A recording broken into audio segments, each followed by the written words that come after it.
Terry Boardman with Apocalypse Now. Terry is a researcher, author, lecturer and translator.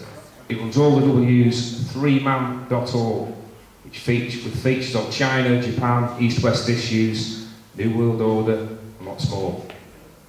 Tonight Terry picks through the bones of first Richard III, who somebody dug up, and then the London Olympics, Hillsborough Report, Tudors, and our relationships with the warlike and corrupt USA and EU, with a Pope thrown in for good measure. Now, Terry's first book, Mapping the Millennium, Behind the Plans of the New World Order, is going to be shortly reprinted. So there we go. It'll be in about a month. His second book is Caspar Hauser, the poor young lad that was treated absolutely abysmally just because of his birth. So please welcome Terry Boardman.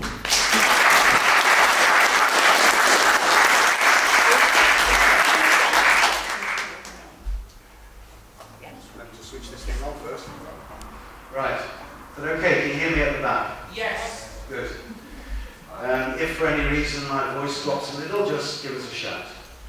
So thank you very much, Rob. It's very nice to be with you all again here in St Anne's. For those of you who don't know me, I'm based in Stourbridge in the West Midlands. I've been living there since 1984, but originally I'm from Chester. This title, Apocalypse Now, of course, don't think, oh, he's going to start talking about 2013 in the same way people were talking about 2012.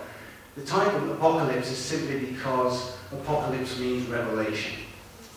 The word means revelation. And certainly, if 2012 meant anything, and it certainly didn't, as we all saw, mean the end of the world, I gave a talk on that subject here.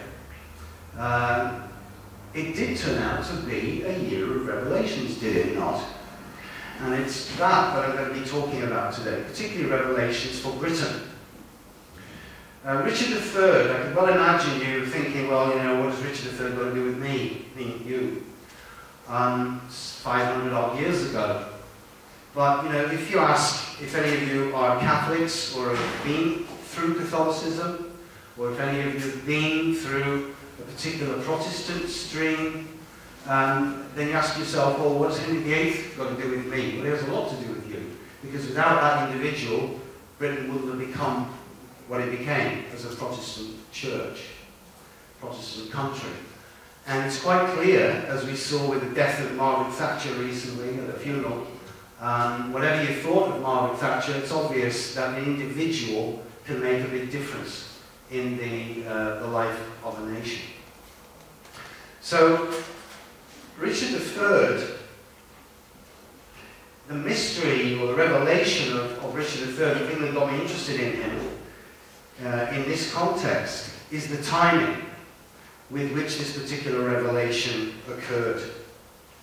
So, if we just have a look at what happened last year, the dig in Leicester was announced in June, and then we had the London Olympics. Before that, of course, we'd had the revelation to the world, if you will, of the Queen's Diamond Jubilee. So again, a big year already by the beginning of the Olympics for Britain.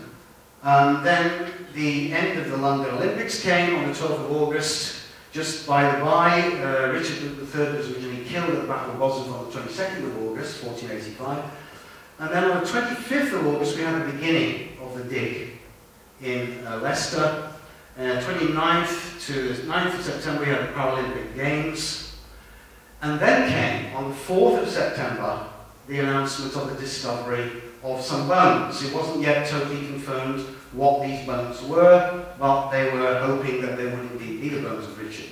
Then, on the 12th of September, after this great extravaganza of the Olympics, and you remember Cameron, not least, amongst many other people, were giving us all a great national pat on the back, saying, didn't we do well in the Olympics? And then we saw how on the 12th of September, there he is, in the House of Commons, apologising to the nation on behalf of the establishment, following the publication of the Independent Panel Report into the Hillsborough disaster of 1989 because of the corruption, because of the shocking events in which the local police, local politicians were involved in that tragedy. And you remember the way that the people of Liverpool were besmirched and so on. So there is Cameron having to make this apology very soon after the hullabaloo over the Olympic Games. And in that process, in the background, we have this dig going on that these bones may be Richard's. And then, on the 20th of September, it was announced that Sir James Wilson Vincent Saville, OBE KCSG, his headstone was unveiled for his rather grandiose grave there. And on the 28th of September was the announcement of the ITV programme, Exposure, about him. And then that was broadcast on the 3rd of October, which then led almost immediately to the police investigation. And that went on then through the autumn, the dig continued, and then of course we had the end of the world on the 21st of December, congratulations, we're all still here. And then finally, as you know, on the 4th of February this year, the bones were in fact confirmed as those of Richard III. So, you know, we could say that it's so interesting that it's this king, in this whole process of looking back at our history, the Queen's Jubilee, and then obviously, you think of the historical aspects of the Jubilee, of the Olympics ceremonial. I'm sure most of us watched that. Very much of a retrospective of British history. A certain view of history was presented to us. And of course, history in itself is fascinating, and I've been fascinated by it since I was a child. And it's interesting in itself to try to understand what the people of the past were like. But it's also interesting for us today, because those who interpret history to us often then try to tell us what this history means for our present and our future. I'm sure some of you are aware, know of a quote which I often like to give from the book 1984 by George Orwell. Those who control the past control the future. Those who control the present control the past. So if you've got a certain interpretation of the past, and then you interpret your country's development from now on into the future, in terms of that interpretation of the past, we can see then that how we understand the past is very important, not least for politicians and the stories they try to give to us. So in that context of these various revelations, these apocalypses, if you will, these shocks, because let's face it, we were, in a sense, the whole nation was conned by Jimmy Saville, everybody from the royal family right down to, you know, anybody at our ordinary citizen level. Yeah? Jimmy Saville managed to do that over a period of some 4 decades, right in front of the nation's cameras, right in the public eye. So that was a shock. The Hillsborough event was a shock. Some people even experienced some aspects of the Olympics as a shock. But in this context, it's interesting that it was this particular king who suddenly shows up. And we all know that because of Shakespeare's play, this particular king has been branded as one of our nation's worst villains. I'm not in this talk going to be particularly going into this question of, you know, was he or wasn't he? That's not where my focus is, but you'll see where that is in a moment. But certainly we have been told many times that Richard III was, as it were, deformed in spirit as well as in body. And there's been an ongoing debate about him since at least the 1920s.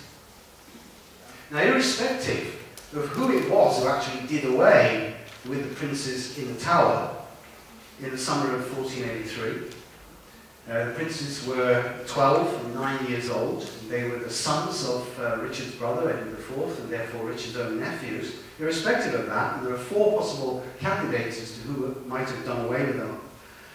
There is this question, why? Why is this king turned up at this time? And I think the answer to these 2 questions is a single, can be put in a single sentence, and that is historical turning point. In the sense of a symptom, there's a certain symptom, a historical symptom, something that happens on the surface of history, points to something that is much deeper, happening much deeper in the nation's story. Just like a certain event in your own biography might point to something which is much more fundamental in your own life story. Now, what's reappeared in Richard's case is just his bones. Nothing he wrote, nothing of his clothes, nothing which gives us any indication of the spirit of the man internally, but just his dry mineral bones. The most dead part of the human being. And it's this that the archaeologists and the forensic scientists have been busying themselves with.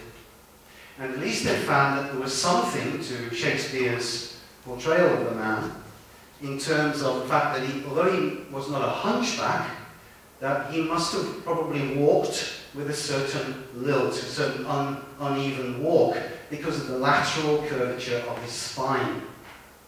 All spines, when you look at them from the side, in a normal human skeleton, have a gentle S curve looked at from the side, but in Richard's case he had a lateral S curve as well. So he had a double S curve. This is a condition known as scoliosis. Now, since the 15th century, it's been this bony, mineral aspect of earthly life that our physical, natural sciences have been particularly concerned with. That's the part of our life that, for example, physicists look into, geologists, the part that is most easily quantified, calculated, measured, totally controlled. And the thought forms and the accompanying feelings that go with this kind of science, which looks into this aspect of reality, as opposed to, for example, the life sciences, biology and so on, and the coldness, the objectification, the removal of the inside of the human soul and spirit, the way that was put aside from natural science from the 17th century onwards. This is what the hard sciences have been focusing on, and this has been applied from them to the other sciences. So the influence of this kind of way of looking at the human being and the natural world has gone then into the life sciences and also into the social sciences, sometimes with very dubious results. But there's a deep-rooted necessity for this, and humanity, we could say, has been exploring various aspects of reality over the centuries and millennia. If we go back, say, 2,000 years, we would find that our ancestors, I would suggest, had far more real insight into the living nature of what we now call the biosphere, the world of plants and animals, than we do today. They could somehow see directly into the nature of butterflies and hawks and primulas and carnations and plants and corn and wheat and so on, in ways that we can't do anymore. But what they didn't do so much was to dig down deep into the interior of the earth and really study look into, right inside the mineral aspect of reality. And that's what we've been doing since the 17th century, particularly with the Industrial Revolution. But with these different kinds of, in that sense, humanity has gone right down into that level of reality, and now even the subatomic. But if we go too far in that particular direction, then we become unbalanced. And I think we can say that from the last 100 years, we've definitely become unbalanced in that sense, in the direction of what some people have dubbed as a culture of death, or deathliness, stasis. Our characteristic modern music today, for example, is rock music. which emphasizes the element of beat. And beat, as distinct from melody, rhythm, harmony, even rhythm, is the most dead part, the most dead musical phenomenon. Equally, today, of course, we have rap music, and rap basically is not really interested in melody. Rap tends to have a rather metric presentation of the words. So again, there's a certain, slight, I would say, deadening aspect to that. The words are often very interesting as poetry, but in the way that they're presented, I don't think it's as living or alive as song. Our politics, social and financial arrangements are ever more determined by quantifiers, feedback systems, abstractions of all kinds. Our food and water, as you know, are filled with all sorts of pesticides and additives. Our medicine, our medical care is given over to chemicals, abstract systems, numbers, and you're all familiar with these kind of things. And just as we're damaging our own bodies in these ways, we're also damaging the planet at the same time in our ecology. So since for the last about 300 years, we could say, since the Industrial Revolution, the effect of this kind of science, which is focused on the exactitudes of the mineral world, is applied to the living world. Now, as the culture of rationalism and intellectuality and scientific objectivity spreads out in the 17th and 18th centuries, it had this effect of devaluing human feelings. Scientists were no longer interested in what lives inside you, or the relationship between what lives inside the human being and what's out there in the world. And this cool or even cold attitude of observation spreads then to other aspects of society. And at the same time, we see a change happening in religion. So that in the 17th century, which is a time of great religious conflict, when people felt very passionately about religion, think of the English Civil War, for example, then we have a reaction against that in the mid-17th century, and then gradually for the next 100 years in the so-called Age of Enlightenment, you get this focus on rationality and intellectuality until we get a bizarre phenomenon in the 18th century where most of the young people, fashionable, wealthy people in Europe, right across Europe, are all walking around in about 1750 with white wigs on. It's kind of weird, yeah? That young 25-year-olds are wearing white wigs. If you're a fashionable young aristocrat in 1750. Why? Because white is the colour of, or silver, the silver heads, the grey heads, is the colour of wisdom, which comes with old age, or at least people thought. The brain, the mind, intellect, rationality. This was the important thing in that time. So a reaction against the religious passions of the 17th century. But these two developments, the hardening element of science on the one hand, the pushing out of the human feelings, and then also the cooling down of the religious temperament, you might say, that led to people treating each other with more inhumanity in the 18th century. The medieval fear of punishment for the sins in the afterlife had receded, especially among educated people. So, and yet along with these kind of developments, this coldness, paradoxically went an affirmation of the personality, the growth of individual freedom, the demand for personal liberty, starting first of all in the area of religion. I want to worship God in my own way and not how the Pope tells me to, or even the King tells me to. Then that from the religious world, that spreads into politics. And from politics also it spreads into economics. So by the time we get into the 18th century with Adam Smith and the Wealth of Nations, you have the assertion, I must be free to start my own business, and I must be free to make my own profits, and I must be free to make as many products as I want, and to lay off as many workers as I want, and to exploit as many workers as I want. And if I have any problems with my workers, I have the right to put pressure on my local MP who will bring in the dragoons, if necessary, to suppress my workers. So this attitude towards economics was basically rooted in a perverted, I would argue, sense of liberty, a misplaced sense of liberty applied to the economic realm. I'll come back to that later, because it's really key to understanding our fundamental economic problems today. which are based on the fundamental wrong principle of liberty misapplied, liberty where it doesn't belong. So,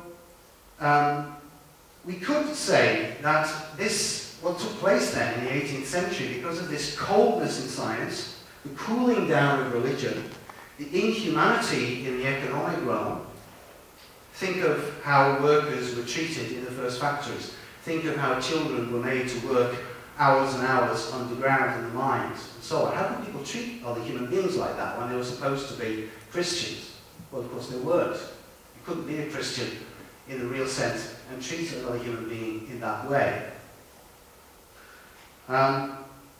So we could say that this is a kind of insulation or hardening of a personality. And it's no accident that English is the only language which writes the first person singular with the letter I, one letter, capitalized. I. No other European language does that. The personality, particularly here in this country, was insulated, insula, which of course is Latin for island. So you are islanded. You are made into an island, so to speak. As if to affirm a focus on this one person. Each one becomes an island unto himself, insulated, cut off from the continent, from the whole. And we remember, around about the time of 1600, England, when it began to assert itself as a Protestant country, that was separate from the continent. Then we get the poet John Donne pops up to remind us that no man can be an island unto himself.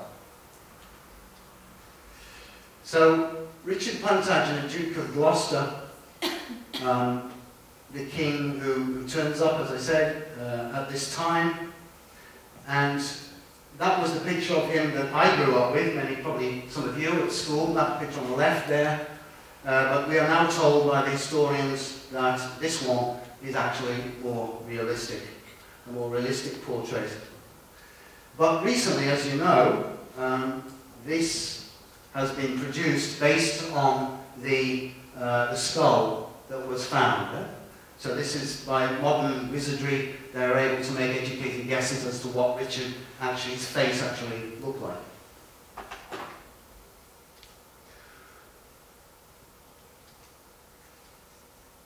Now, around about 1600, in the time of this is Sir Francis Drake, here on the left, we see that this island Englishman begins to travel around the world, begins to regard the world as his oyster. You see Sir Francis Drake, who of course is the first Englishman to circumnavigate the world. So for the Englishman, the world then becomes his oyster for his own personal enjoyment, as it were. That goes on increasingly throughout over the next 200 to 300 years. But although outwardly the Englishman travels around the world and regards the world as his oyster, in a certain sense we could perhaps say that he loses his inner connection to the whole. And it's long been claimed by many people that the characteristic of the Englishman is that he is an island unto himself. But how long? How long has this been claimed? How long have the English been like this? We could say that Englishness underwent real change from Richard III's time to the time of Queen Victoria. Indeed, no culture remains the same for all time. You and I, I'm sure, were not the same. If you think back to yourself when you were 10 years old, how much of you is the same today? How much of you is different? And the same in our history. Our history since the death of Richard III, Henry VIII, the Tudors, the history of this country is not what it was in the Middle Ages, or in the time of Alfred the Great even. Like an individual, the nation passes through phases of development. So with the change of the dynasty after Richard III and the accession of the Tudors, and then Henry VIII and the English Reformation, England draws from the continent into itself. Now, interestingly, there was a short period of just 49 years. This is really strange, isn't it? Just 49 years when England had no overseas possessions at all. 49 years, that's going from the year 1066 when the Normans invaded. So from 1066 until today, just 49 years when England had no possessions. Well, perhaps I should correct myself. Not England, but the English ruling class. The English monarchs and the English aristocracy. So we see, here's the year, interesting year, 911, when the Danish Vikings seized Normandy and then they conquer England, 1066. And remember these Vikings, who conquered England in 1066, they're basically just like a Christmas cake. They're basically just Viking will people with a little bit of Frenchified civilization on the top. But tremendous capacities of will and real ruthlessness. And then we see how this Viking, essentially Frenchified Viking aristocracy, lead their now subjugated Saxons, Anglo-Saxons, and a few Celts, a few Welshmen to begin with. They lead them, first of all, to invade Ireland, so the Celtic periphery, so to speak, then to conquer Wales. I'll come back to the Jews in a minute. Then to invade Scotland. Then, of course, they failed to conquer Scotland. 1314, next year we have the independence vote, 700 years. Then, having conquered the British Isles, this same ruling class, still speaking French, remember, chooses to invade France. For 100 years, we maraud around inside France. And the last English invasion of France is 1544. In the time of Henry VIII. It wasn't very big, but that's when it was. And then we lose our last English possession in France, Calais, 1558. And then, here's this period, 49 years, from 1558, when Elizabeth I becomes queen, we lose Calais in that year, and then the first English colony is founded 4 years after she dies, 1607, in Virginia, North America. So in that period, 49 years, the only period when there were no English overseas possessions, until today, only 49 years. Quite remarkable. What other country has that history?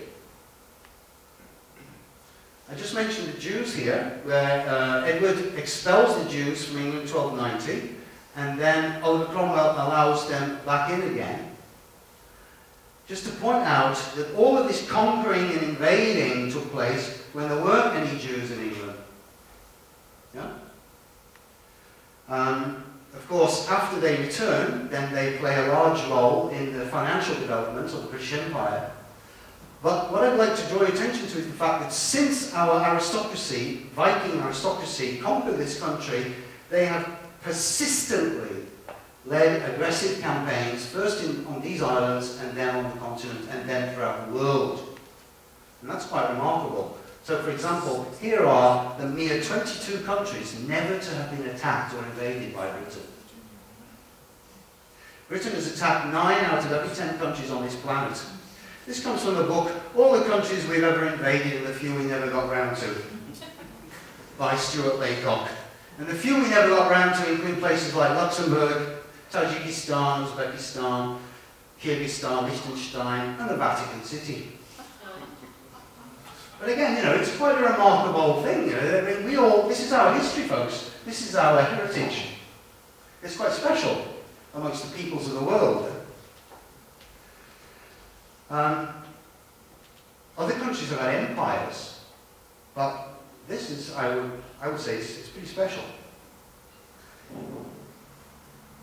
So, we've been through these various changes, and we have these 49 years, and it was at this time, when England was at its most insular, the time of the Tudors, when this culture of what I've called deathliness starts to focus on the mineral and physical aspects of reality.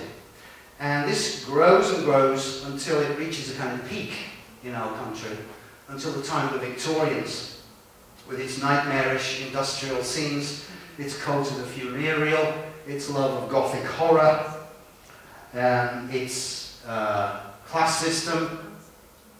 Probably recognise those three guys. John Cleese and the two Ronnies. You remember that? I look down on him, and I look up at him, and down on him, and I look up at both of them, or I look up at him, and so on. Yeah? Remember that? And the top hats and long cylindrical dresses of the men, the Gothic horrors, the black pianos, the cult of the funeral, the po-faced religion, the stiff upper lips. So that was a kind of peak which that was the peak in, say, 1860s, 70s. Something that really starts to happen after the death of Richard III. The Dutch merchant Emmanuel van Meteren wrote of the English, this is just an example of how people can change, wrote of the English in the late 16th century, quote, "The people are bold, courageous, ardent, and cruel in war, but very inconstant, rash, vainglorious, light, and deceiving, and very suspicious, especially of foreigners whom they despise." Do we see ourselves in that way today? Light, deceiving, vainglorious, rash, inconstant? But that's how we were seen in the 16th century. By the end of the 19th century, however, the English were seen very differently. They were still regarded as arrogant by many foreigners, but now quietly so. Outwardly modest, self-contained, reserved, with a kind of slightly curled up lip as one still looks down on the foreigners. It will be said, of course, that there were other, more lively and colourful aspects to the Victorians than these, and that is, of course, true. But under that English reserve in the 19th century, many foreigners detected something sometimes a bit eccentric, if not slightly mad, in the English. But nevertheless, we can see, I think, a certain tendency for what I've called this deathly, rigid element stealing across British culture like a slowly but steadily lengthening shadow from the late 15th century onwards until its apotheosis in the late 19th and 20th centuries. Perhaps we could say that they were symbolized in a certain sense by the Titanic when it hit that iceberg. You think of what that ship was, what that ship symbolized in its technology, in its class system, in its structure, in the attitudes of people towards the people in steerage, for example.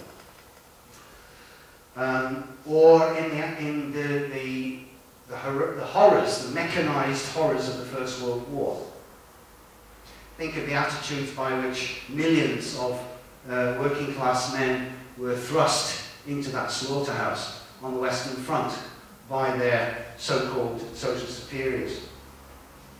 The grip of this rigid culture did not really begin to relax, I'd say, until the 1960s.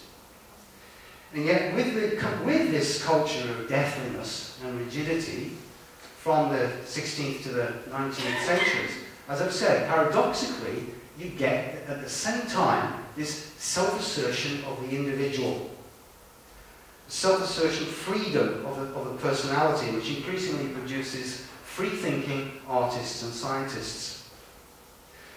During the Industrial Revolution, England's unique gift to the world, the insistence on liberty, as I mentioned, in the economic sphere, resulted in the emergence of that form of economic activity that eventually comes to be known as free market capitalism. Now, the Austrian philosopher and spiritual scientist Rudolf Steiner pointed out that consciousness is rooted in death. Consciousness is actually rooted in deathliness. And that might seem a strange thing, but if you think about it, it's pretty obvious. Yeah? Why do we need to sleep?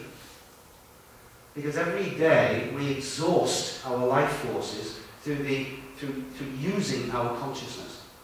We're constantly trying to understand the world, observing the world. This takes a tremendous amount of energy in our thinking and our actions, and we need to replenish ourselves in sleep. So our consciousness is constantly active, and our nervous systems are exhausted by this activity.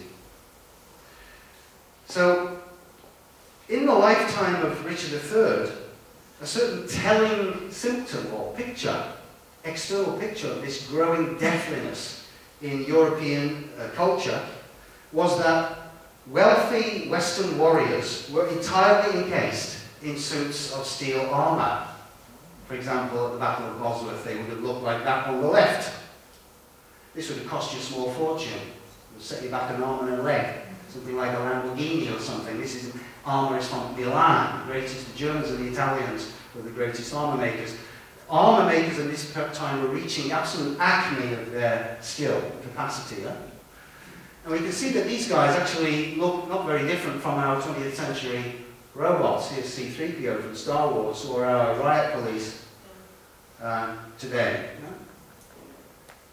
So it's a kind of symbol, if you like. In Asia, warriors did not look like that. They had, in Japan, for example, the samurai had steel skull caps in 1485. But the rest of the helmet was basically made of beautiful pieces of bamboo and other various materials, leather, wood, and what have you. But in the West, one had to be totally encased in metal. That shows you something, that something is happening in the soul of Western human beings at that time.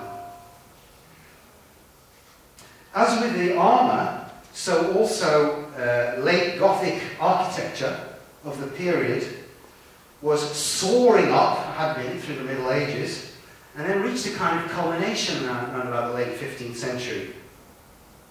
And we see the fan vaulting that develops, particularly in England, yeah? Where the vaults begin to spread laterally across the roof. So then, this is King's College, you see how it spreads right out like a shell, very beautiful. But this begins to affect the curve of the Gothic arch. Yeah? So instead of pointing, gradually the arch flattens out. Again, it's King's College. See this arch flattening out until finally, so there's the earlier kind of medieval Gothic pointed arch, flattens out and then gradually is even topped off. So we get to this kind of thing in the 16th century, where here is a building, 1587, belonging to Lord Cecil, the Queen Elizabeth's spymaster, Secretary of State. This is the pile he built for himself, Burghley House. And this is actually based on a building built by Richmond Palace, built by Henry VII, the first Tudor king. So you can see it's still a bit more interesting. So this is the beginning of the 15th century, yeah? More differentiated features. But by the time you get to this is really modern. And you can see with a little bit of imagination, this is not so different from a 20th century building, right? We see the boring geometry, the static nature, the masses of glass, the repeated features, the squareness, the rectangularity. But this was the latest Italianate design. So this is the kind of thing that then developed at that time. This is built by Bess Hardwick. There you see her individual Elizabeth of Shrewsbury. Her individual, she even has to put her initials on top of the building. You see this cult of the individuality is really beginning to come forward at that time. So, in dying, we could say, the Gothic pointed arch collapses back down to earth in a sort of simple rectilinear earthbound form, squares, rectangles, until all doors and windows become, as they are today, most of them anyway, square. Here we see the earlier part of the 15th century in fashion, where there's an accent on elongated forms, pointed hats, pointed shoes. Everything tends to be long and pointed. But by the end of the so Richard III's time, this kind of change is beginning to take place. So here is a person contemporary of Richard III. This is Elizabeth of York. So you see, she's still got this kind of Gothic point almost to her. These are the latest fashions, all of them, of course, very wealthy women. And then here we have a transition where you see the point flattens out. This is Queen Jane Seymour, who Henry VIII loved most of all. And then this is Anne Boleyn. So here the head, this is really shaped around the head, to fit the head, yeah? So a real change, more physical, becoming more physical as time goes on. So around that time, these changes were all taking place, reflecting the changing soul life after the death of Richard III. Around that time, the medieval period in England was closing, and signs of this deathliness and individual freedom began to grow as this new age gathers pace. Rudolf Steiner called this the age of consciousness soul, the time when people began to become conscious of themselves as personalities. There was the new culture of the individual separation from the whole, and that was accentuated in this country by our insular geography. But this separation also began to breed a subtle feeling of melancholy and doubt. And we see, there you see one other point I forgot to mention earlier. Notice the square shoes of Henry VIII, the big massive bulk, the flat hat, and so on. Just for more examples of their fashion. But here, this is Albrecht Dürer, German painter of Nuremberg. He's usually regarded as the first painter to paint modern self-portraits that we would recognize as modern self-portraits today. And this is one of his most famous paintings, Melancholia. And you see the angel there, not as in the Middle Age, the high Middle Ages art, flying, happy instruments, and so on, wings outspread, but sitting down, wings folded. What's life all about? And with a rather confused or even, it's a very strange, mysterious look. Some people have said sullen, some people have said this angry, dark, but a very different kind of angel than we see from earlier on in the Middle Ages. Truncated cube, all the various accoutrements of physical sciences, the first magic square, Melancholia. And this mood of melancholy was regarded actually as the sign of creative genius. So the creative genius of the individual goes together with this sense of alienation, well, to use a modern word. And then, of course, not long after that, then, not long, about 120 years or so after the death of Richard III, we see Shakespeare giving us the very modern figure of Hamlet. And what is Hamlet known for, of course? The symbol of Hamlet, standing, I should say, in the grave of Yorick, holding the skull. Yeah? The skull of Yorick, the court jester, who had died 23 years before. A couple of years ago, I gave a talk about the number 23 here. Maybe some of you came to that. And the meaning of this number 23 in relation to English history and its relation to the human being, very much to do with personal choice. But also the choice between life and death. So a rather bizarre example of the alliance between deathliness and freedom in our British culture is the English murder mystery.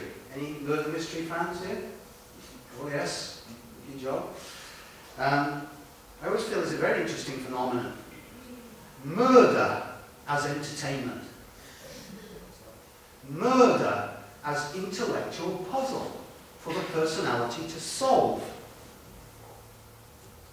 In this very English tradition, the alleged and still unsolved murder of the princes in the Tower by perhaps Richard III in the summer of 1483 could perhaps be seen as the grandfather or the grand inspirer of our English murder mysteries, because it was in all likelihood a murder that changed the fate of the nation. For if Richard had remained the Lord Protector of his late brother's children, faithful to his brother's will, for just a few more years, until the 12-year-old young King Edward V had come of age, if Richard had waited just a few more years, if he had not set aside his nephews so violently and usurped the throne, then England would not have had its Tudor monarchs, including Henry VIII, and there would probably have been no Church of England, and there would have been no separation from the continent, from the Catholic Church. If Richard, having usurped the throne even, had not killed the princes or removed them in some way, but merely kept them safe in the Tower, then Lord William Stanley, who was a faithful Yorkist, all his life, remember there were two Stanleys at the Battle of Bosworth, and one of them, Lord William Stanley, was faithful all his life to Richard's House of York. He would not have turned to the cause of the other would-be usurper, Henry Tudor. And at the critical moment in the Battle of Bosworth, he would not have flung his own army into the balance against Richard, which decided Richard's grim fate and lost him the kingdom just as he was about to cut Henry Tudor down. This grim story of the princes in the Tower is associated with the king, who reappeared last year at the time of the report into the Hillsborough disaster cover-up and the revelations about Jimmy Saville's paedophilia, like a skeleton, if you'll pardon the pun, being found in the National Closet, or dug up at the bottom of the nation's garden, or in this case, car park. So today, as the debate rages over the European Union and our relationship to it, and as 700 years on from the great victory, the Scots' great victory over the English at the Battle of Bannockburn, the Scots may well opt to withdraw from the United Kingdom in their independence referendum next year. So Britain, is approaching another huge historical turning point, one which many people feel is coming, as they yearn, more or less consciously, for a new, more holistic, more organic and humane age. I think Rudolf Steiner would probably have described this as the next phase in the epoch of what he called this consciousness soul age that began in the 15th century and will go on for another 2,000 years. Another approximately 1,700 years. 2,160 years in total. The reappearance of Richard III can be seen, therefore, as a symptom of the passing of this age of deathliness, which I've described. That is, of the first phase of this consciousness soul epoch since the 15th century, the phase which was dawning when Richard III was killed in 1485. In that year, William Caxton's new print technology gave us Le Mort d'Arthur, The Death of Arthur, by Sir Thomas Malory, which of course became a very famous work. This is one of the first woodcut illustrations from the illustrated version of Caxton's printed work. Sir Thomas Malory was a knight, but he was also a thug, a bandit, a rapist, and a convicted criminal. It was 1485 was also probably, we're not exactly sure, but it must have been about then, was the time of the birth of Thomas Cromwell, who played such a decisive role in the 1530s as Henry VIII Secretary of State in severing England's spiritual ties from Rome and establishing the centralized bureaucratic power of the English royal state. That first phase of the consciousness soul epoch was an age which led the English to develop a truly insular self-awareness that related us to the ocean and to the world as a whole, rather than to the neighbouring continent, which we have been part of for millennia up to that point. But in the culture of the Western world, which various English initiatives have done so much to create, it's global consciousness over the past 500 years, I would say we now need a new impulse. We in Britain, that is, need a new impulse based on new intuitions. And this is the point, you see. Can we recognise that a chapter in our history is now closing? A chapter which really begins with the Battle of Bosworth, in a sense. Not specifically that event, but around that time. And that's why this emergence, this apocalypse, this revelation of Richard III is so timely for what's going on now. In fact, I'd say we have needed this new impulse for 100 years already, but there was no breakthrough at the time of the First World War when it could have come, because of the shock of the World Wars and what followed them. But we need this new direction now in Britain, especially if the Scots do decide to break away, as seems likely. We all, I think many of us, feel the urgency of the times, and the bony remains of Richard III reappear to us now as if to challenge us to transform our country, or to fall back into the deathly spirit of the previous age, with all of the major phenomena of that age, the kind of politics of that age, party politics, the kind of economics of that age, the economics of free market capitalism, the economics of me, myself, and I. So, if we remember Richard's famous words that Shakespeare put into his mouth, "Now is the winter of our discontent made glorious by this son of York." And we can ask ourselves, well, what is that sun? And what is that winter? This winter, in a certain sense, that we've had over the last 550 odd years since the 15th century and the death of Richard III. So I think that's about time for a break now, isn't it? Yes. Yeah? And then after the break, I'd like to go much more into the situation today and show something of these options, as it were, which face our country at the moment, of which I see four. Three of them basically, paths which I feel we ought not to take. One false path into the future, one path back into the past, and one path basically treading water in a certain sense.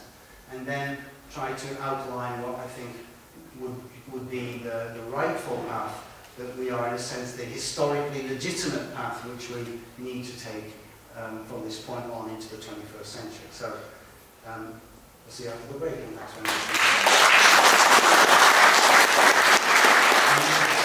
Yeah, it's very interesting that these three great European peoples, the English, British, the French, and the Germans, at major turning points in their history, we see the death, the killing of an innocent soul or souls. Obviously, in the case of France, Joan of Arc. In the case of Germany, Caspar Hauser, who I spoke about here last year, in the 19th century. And in the case of Britain, hypothesis, was it the princes in the Tower? For the reasons I've been trying to bring forward about the change that was taking place in Britain in the late 15th century. I'm going to make a little bit of a jump because I'm aware of time and come straight to our present time now and the consequences of all of this. So,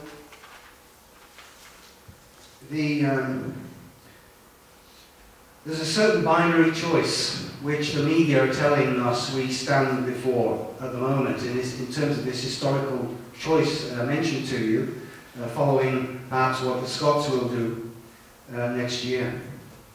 So, for example, there's the decision in a sense to return to insularity as advocated by Nigel Farage and UKIP, or our political leaders of the three parties. Basically, I would say, although they might pretend to be otherwise, they're actually in favour of us integrating more fully with the emergent European Union superstate. Now, at least that is the binary choice presented by political forces. For example, UKIP, who seem to want Britain to be a fully independent nation-state trading with the world, just as we were in the 16th and 17th centuries before the empire got underway. Now, as far as I'm concerned with UKIP, I see Nigel Farage as performing a very useful function in drawing people's attention to the abomination of what the European Union superstate is. That's my own personal view. However, I would urge people to look a little bit deeper into this.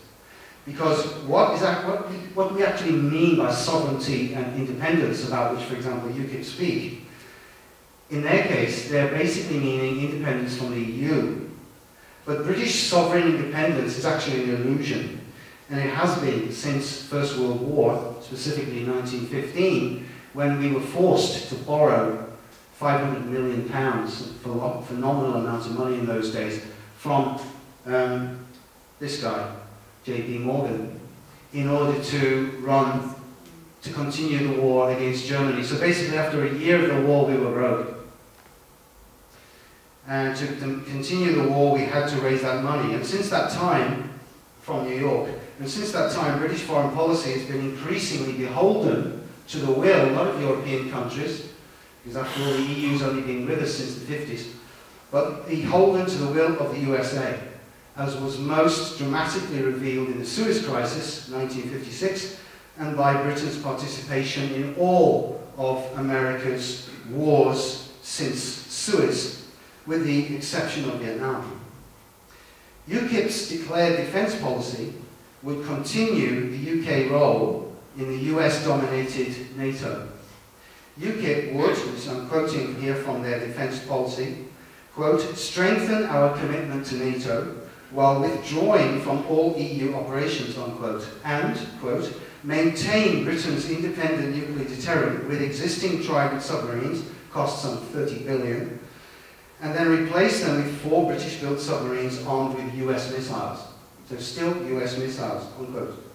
In other words, UKIP would follow the same US-aligned, non-independent foreign policy continuing British dependence on US nuclear missiles. It's also well known that the British and American intelligence services work together, and the British financial policy in its broad outlines follows the lead of Wall Street and the US Federal Reserve. So how, in real terms, can UKIP, or anyone else for that matter, speak of British national sovereignty and independence today? Certainly, the EU, the European Union, has undermined and compromised certain aspects of residual UK sovereignty in a formal sense. But in terms of the real power behind the scenes, I would say that we surrendered that to the USA a long time ago, decades back. Furthermore, both George W. Bush and Barack Obama have made clear over the years that the USA does not want Britain to leave the European Union, and neither do the leaders of the 3 main UK political parties, Cameron, Miliband and Clegg. Indeed, the US establishment has been urging the European unity movement towards the creation of the United States of Europe on the federal US model since the 1950s. Let's have a look at this in more detail. Here you see on the right, little dialogue between Uncle Sam and Britannia. Uncle Sam says, hey, the French are down in Mali, my dear. Oh yes, but we've gone with them, and we're already in Algeria. You always did know your way around America and around Africa. These cartoons basically from the time of the First World War, without a bit at the bottom, of course. That was added on later. But if we look into this a little bit more, we can see here, for example, does anybody recognize him? This, if you're interested in the Holy Blood and the Holy Grail, if you're Dan Brown, this is Pierre Plantin, the guy who created the Holy Blood and Holy Grail hoax. And in 1942, as a young man, he had this magazine called Vaincre, Conquer. This is an illustration from his magazine. Here we see 1942, so that's when France was under the Nazis. And we see here, États-Unis d'Occident, United States of the West. So he was believing in the United States of the West, hero figure advancing to the rising sun, 9 rays, because he believed in an order, chivalric order with 9 hierarchical levels.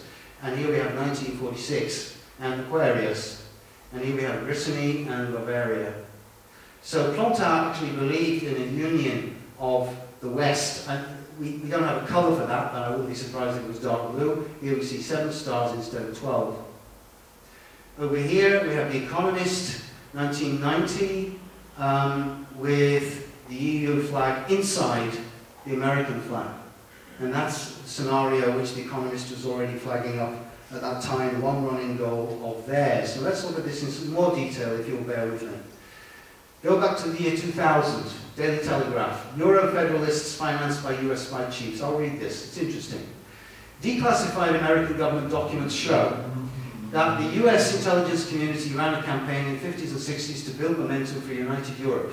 It funded and directed the European federalist movement. The documents confirm suspicions voiced at the time that America was working aggressively behind the scenes to push Britain into European state. One memorandum, dated July 26, 1950, gives instructions for a campaign to promote a fully fledged European Parliament. It's signed by General J. Donovan, head of the OSS, precursor of the CIA. The documents were found by Joshua Paul, researcher at Georgetown University, Washington, as the preeminent university for foreign policy and diplomacy in the US. They include files released by the US National Archives. Washington's main tool for shaping the European agenda was the American Committee for United Europe, created in 1948. The chairman was Donovan, ostensibly private lawyer. Vice Chairman Allen Dulles, I'm sure some of you know the Dulles brothers, who dominated American foreign policy for decades. He was then CIA director in the 50s. The board included Walter Bedell Smith, CIA's first director, and a roster of ex-OSS figures and officials who moved in and out of the CIA. The documents show that this committee financed the European movement, the most important federalist organization in the post-war years. In 1958, for example, it provided 53.5% of the movement's funds. The European Youth Campaign, an arm of the European movement, was wholly funded and controlled by Washington. The leaders of the European movement, Joseph Rettinger, Polish, the visionary Robert Schuman, French Foreign Secretary, and former Belgian Prime Minister Paul-Henri Spaak, he was a big wheel who created the EEC in 1957, were all treated as hired hands by their American sponsors. The US role was handled as a covert operation. The funding came from the Ford and Rockefeller foundations, as well as business groups with close ties to the US government. Remember, this is not some conspiracy wild wacky site on the website, this is the Daily Telegraph. The head of the Ford Foundation, ex-OSS officer Paul Hoffman, doubled as head of this committee in the late 50s. The State Department also played a role. A memo from the European section dated June 11, 1965 advises the Vice President of the EEC, Robert Majorin, to pursue monetary union by stealth. It recommends suppressing debate until the point at which, quote, adoption of such proposals will become virtually inescapable, unquote. The Economist, May 1995. Look at that cover. In need of fastening. The leader article said that what Europe needs is not just good commercial relations, but something like a shared foreign and security policy, a new NATO of tomorrow. It is towards this, not just towards TAFTA, Transatlantic Free Trade Area, that the Allies' eyes should be turning. Because you see, it was in 1995 that the first negotiations started looking forward to TAFTA, binding together North America and the European Union. Now, some of you probably will recognize that negotiations of this sort were touted a couple of months ago, but it all was already starting in 1995. By the way, note where this cut-off line is here for Europe. Yeah? Let's go further into that. 1995, remember this guy? He used to be called Vulcan, John Redwood of the Tories, yes, right-wing Tory. He used to work for N.M. Rothschild for 10 years. He was looking to be head of the Tory party at this time in 95. He went across to America in the middle of that year. And as well as promises of American financial support for a new think tank called Conservatism 2000, which he was launching, Redwood claimed to have brought back to Britain with him a big idea to pollinate British politics. In his first major foreign policy speech on this issue, the very day his think tank was launched, he proposed an Atlantic free trade area on the NAFTA model as a radical alternative to a single European currency and ever closer union in Europe. September 1995, remember him? He's still with us, of course. Rifkind, Malcolm Rifkind. Then recently appointed Foreign Secretary. He said, The goal should be transatlantic free trade, but the new partnership must include a much closer dialogue between Congress and the parliaments of Western Europe. And that was echoed by John Major, Prime Minister, in September, a little bit late, a couple of days later, at a EU leaders conference at Mallorca, where he endorsed the need for new transatlantic links between the US and Europe. Then also in 1995 was set up something called the Transatlantic Business Dialogue, which is a coalition of US and European CEOs, largely from transnational corporations. So the meetings of these things have been going on since then, you see. Transatlantic Economic Council, established by an agreement signed on 30th April 2007 at the White House by George W. Bush, Anglo-American, who was then President of the European Council, and EU Commission President Jose Manuel Barroso. This meets at least once a year to coordinate and harmonize EU, US-EU economic relations. 2009, Edouard Balladur, French Prime Minister in the early 90s, writes a book called For a Union of the West between Europe and the United States. And he calls for upgrading the US-EU summits into an executive council aimed at creating a customs union, fiscal and legal neighbourhood policies. European monetary style currency coordination. This would expand the present programme, US-EU Transatlantic Economic Council. He calls for US-EU Council for Foreign Policy Coordination across the full range of global issues. You see where this is going? And it starts in the 1990s already. Transatlantic Task Force on Trade and Investment, launched May 2011, a major trade policy initiative by European Centre for International Political Economy and the German Marshall Fund of the United States. That is an American think tank in Germany. It's one of these groups which exist. We have many of them in this country too. There are also some in France, which exist to bind together the elites of Britain, of America and Germany. Co-chaired by the Swedish Minister for Trade and Jim Colber, former member of the US Congress and senior transatlantic fellow with German Marshall Fund of the United States. So then, on the 13th of February this year, Barack Obama makes his State of the Union address. Look at these wonderful Roman, imperial Roman fasces, the symbol of Mussolini's Italy, still used by the Americans, of course, the Roman columns. This is the Roman Empire we're talking about here. It's how the Americans have seen themselves for 200 years. Continuance of the Roman Empire. And Obama is talking about the need for transatlantic free trade area. The name which is also given to sort of mask that, a little bit like global warming and climate change, is Transatlantic Trade and Investment Partnership. So here we're urged to look towards something called the United States-European Union High-Level Working Group on Jobs and Growth, recommending start of negotiations on Transatlantic Trade and Investment Partnership. It was all looking towards the beginning of the free trade. And we all remember where the European Union came from, right? We all remember how that started some 60 years ago with the European Coal and Steel Community in 1950, and how it led, how it's been rolled out every 6 or 7 years, step by step, inexorably, persistently, by a guiding, implacable will to bring about this architecture of this superstate which they're now creating. Well, here's the same thing. This is the next phase, because having created the European section, they're now going to fuse this with North America.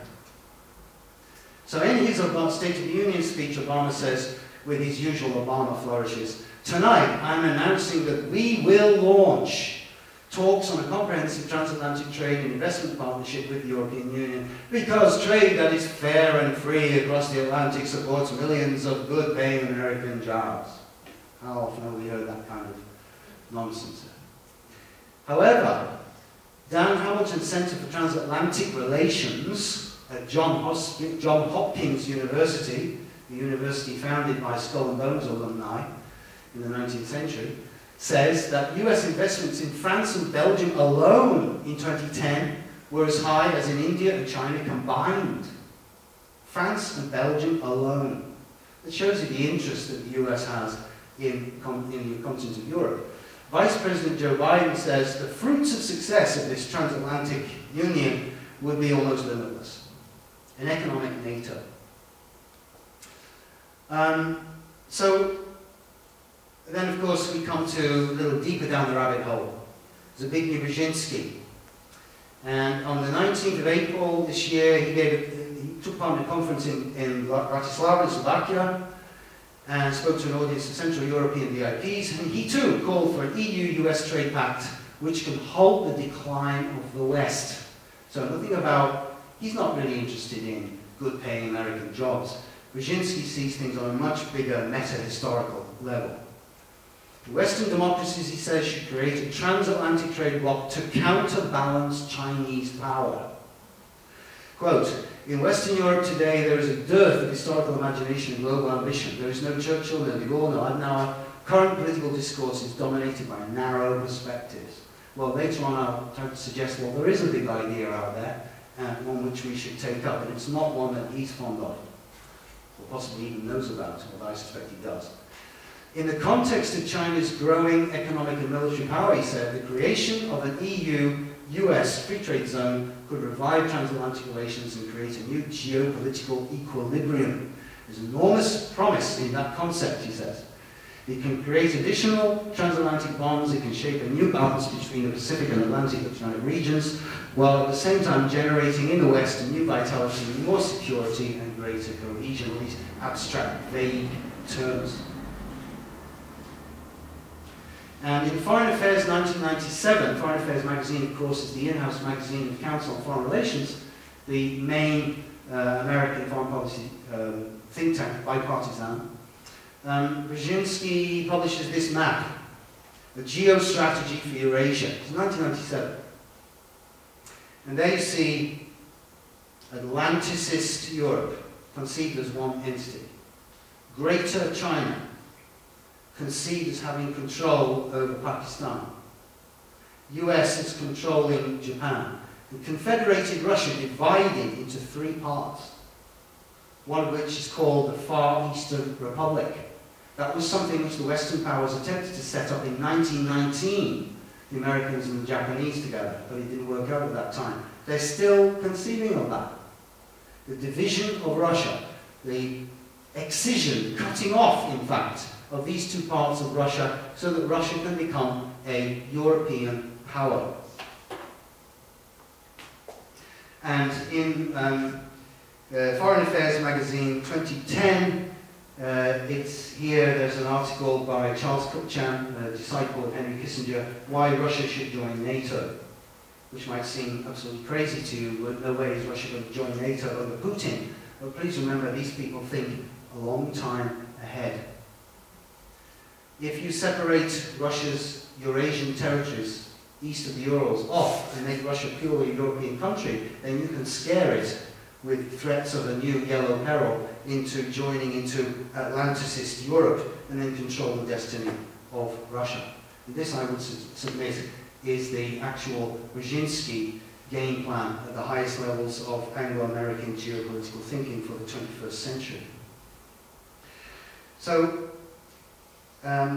this is something of the, what we see, this attempt to morph the transatlantic free trade area into a transatlantic superstate. And we have to ask ourselves, is this where we, the citizens of Britain, want our country to go?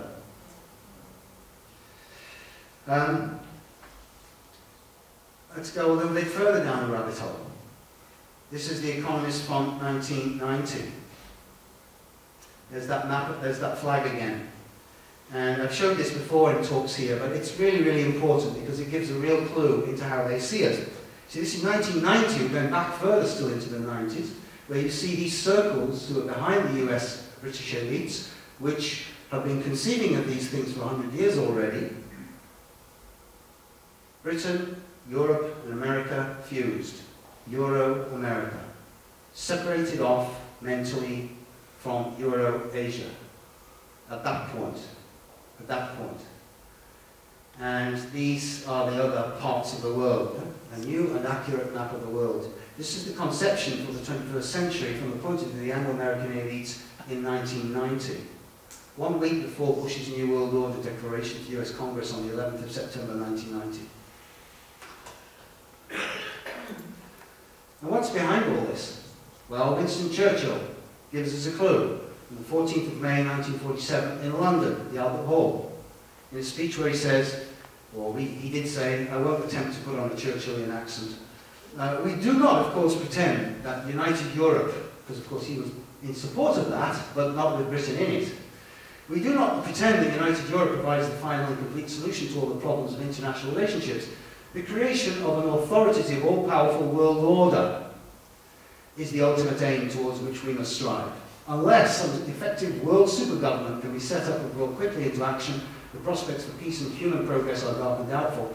But let there be no mistake upon the main issue. Without a united Europe, there is no sure prospect of world government. It is the urgent and indispensable step towards the realization of that ideal. So, folks, you know, the euro is not going to collapse. The European Union is not going to collapse. This is something that these circles have been heading for since World War II. In fact, they've been heading for it for 100 years or more.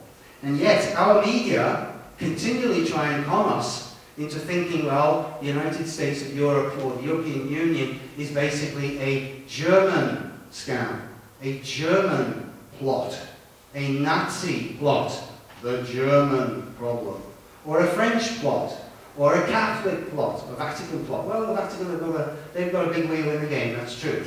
They're also involved in there, and I haven't got time to talk about that now, but I could.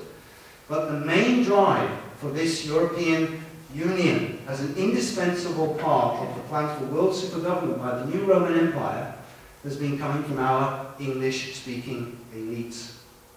Meanwhile, this is one of the Catholic figures, just to put him in by the by. Count Richard Idenhofer-Caléry, speech in Switzerland in 1947. He was friends with Churchill, they discussed these things. But he's coming to it from the Catholic point of view. At the heart of Europe, we have met in open conspiracy, to use the words of H.G. Wells, he said.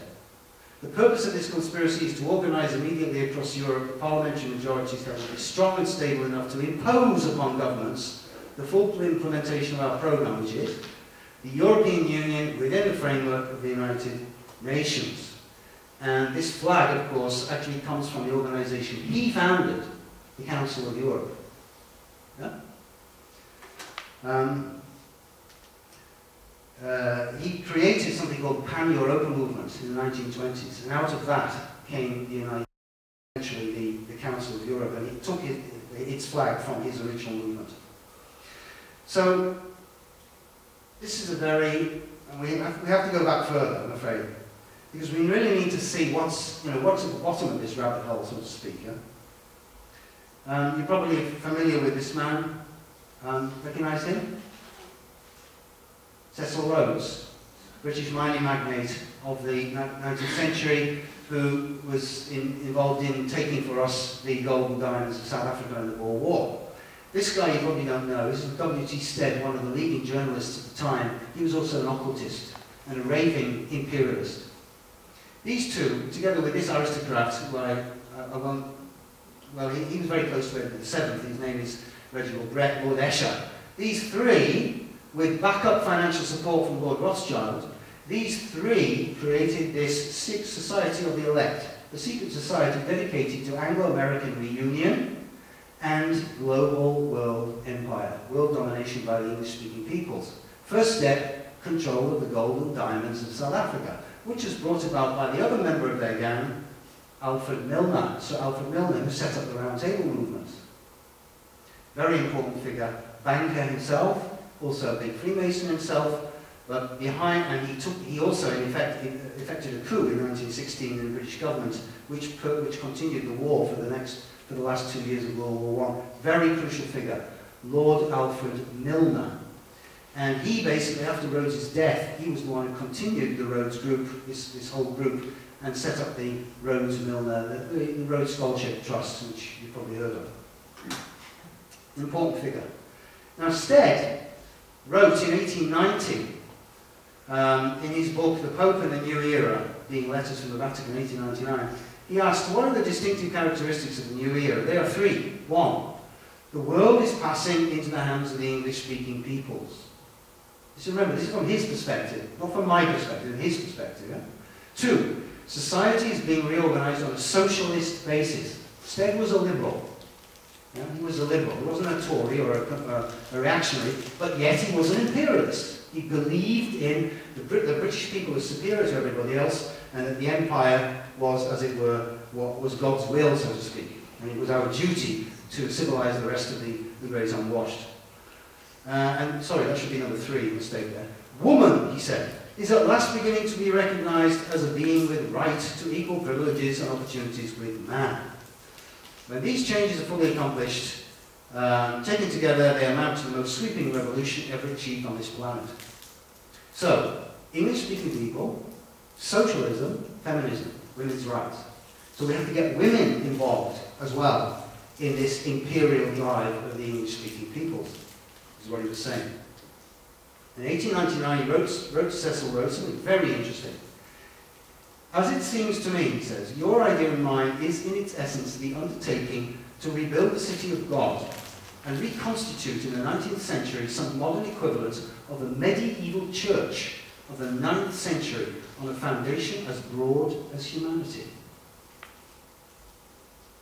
In other words, by pointing to the 9th century, he's pointing back to the time of Charlemagne and the founding of the Holy Roman Empire. Now that's very interesting. What's living in the soul of this man? That he's saying to Cecil Rhodes, you and me, what we're trying to do is recreate the Holy Roman Empire in the British Empire. What's living? Who are these people? Finally, third interesting thing from him, he wrote a book called The United States of Europe, 1902. 1899. And the United States of Europe on the eve of the Parliament of Peace. And in there he asks the question, what is England's mission abroad? And he answers, to maintain the European concert, that germ of the United States of Europe, against isolated action by single countries, to establish a Roman peace among the dark-skinned races of Asia, Polynesia, and Africa, to unite all branches of the English-speaking race in an Anglo-Saxon Bund, or league, and to spread liberty, civilization, and Christianity throughout the world. So this is the view which he had. And this is a man who knew everybody at that time. Eh? Remember what I said before about bipartisanship? This is when bipartisanship begins to appear, where left and right begin to collaborate together across the elite. So that today there's no difference basically in the attitude to Europe between Clegg, Cameron and Miliband. And then, even deeper down the rabbit hole, we come to Hotel Cecil. It's called Hotel Cecil because around about 1900 there were so many members of the Cecil family, or the Cecil families they like to call themselves, there were so many members of the Cecil family in government at that time that they were called the Hotel Cecil. The government was. On the right, Lord Third Marquis of Salisbury, Prime Minister twice, as you can see, and then his nephew, Arthur Balfour, who took over from him in 1902 as Prime Minister. These are really important people. These stand right at the top of the English elite at that time. And they were amateur scientists, they were amateur psychologists, they were even sort of psychics in a certain sense. They're interested in psychic research, set up a society for psychic research. Imagine that. Imagine David Miliband setting up a society for psychic research. You know, these are interesting guys. They had laboratories in their vast mansions that they owned. These people, whoops, have I not got that one? These people's ancestors were the Secretaries of State and the founders of the Intelligence Service for Britain under Elizabeth I. These people have been at the helm of this nation's destiny and families like them for centuries. And so they were not going to give up when the ordinary people demanded the vote in 1867, 1870. They were given the vote, working class men to begin with. Yeah? They were not going to give up control.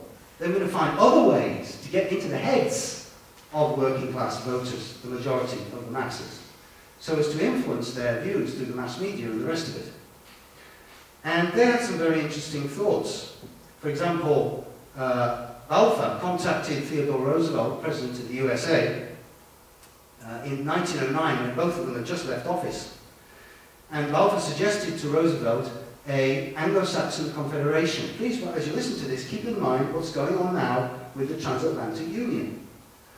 Balfour wrote to Roosevelt and said, In a loose federation between the US and Britain, neither country will sacrifice its own individuality. If England and America do not federate, the history of the world will continue to be one of warfare. If they unite against the rest of the world, they will be beyond attack. Such a federation will possess the thinly populated areas and all the seas. The Federal Council, so he's already imagining joint government, will deal only with the question of preference, that means trade policy, and defence. No permanent government would be required. Such a confederation would be practically unassailable and will dominate the world. It would practically dictate peace by sea to the rest of the world. The balance of power would be permanently upset. Ladies and gentlemen, I would submit to you, this is what we have today. Every time the media say, the international community, this is what they're talking about. Britain, America, Canada, Australia, New Zealand, their military forces are all one. Their satellite services are all one. Their military equipment is interchangeable. It's one army, one new Roman army. And this is where these guys were the ones who were putting that, who were already envisaging that and taking the first steps to put it into action. However, if this is not where we want to go, we can see that there are others on the continent who don't wish to accept these kind of elite plans. Opposition to the continuously integrating EU is rising both in the south, with Syriza party in Greece, with Beppe Grillo's five-star movement in Italy, and now a new movement in Germany, the Alternatives for Deutschland, for Germany, AfD. More and more people are feeling disenfranchised by the monochrome dark blue construct of the EU superstate with its bland, empty circle of stars.